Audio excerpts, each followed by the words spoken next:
আসসালামু আলাইকুম, সবাই কেমন আছেন? আজকে আমি দেখাবো অসময়ের ধনেপাতা দিয়ে মুড়ি বানানো। আসলে মনে হলো যে বিকালে কিছু খাওয়া দরকার, তো ঝাল কিছু খাই। তো কি খাবো ভাবতে ভাবতে ভাবলাম যে কিছু মুড়ি মাখিয়ে নিই।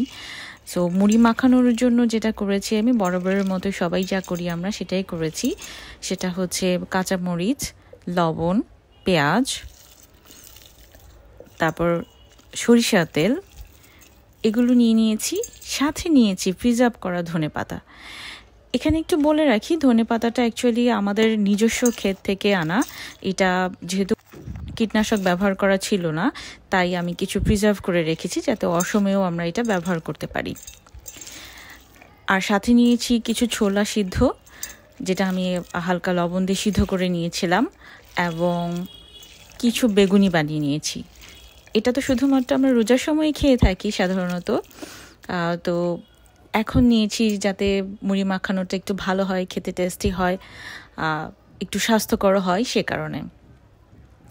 তো সব কিছু একসাথে মাখিয়ে নিয়ে এখন আমি কিছু মুড়ি দিয়ে দিচ্ছি। এটা ভালো করে আমি একসাথে মাখিয়ে নিব। আগে সব কিছু মাখিয়ে নিয়েছি ইনগ্রেডিয়েন্টগুলো মুড়ি দেবার আগে, যাতে মুড়িটা মচমচে থাকে, সে কারণে। তো এখন আমি সব কিছু মাখিয়ে নিচ্ছি। মাখিয়ে নেওয়ার পর সার্ভ করব। আর সার্ভ করার জন্য আরেকটু যাতে ভালো লাগে খেতে মচমচে মুড়ির সাথে, আমি সে কারণে শসা কেটে নিয়েছি, যেটা এখানে অ্যাকচুয়ালি দেখাইনি আমি।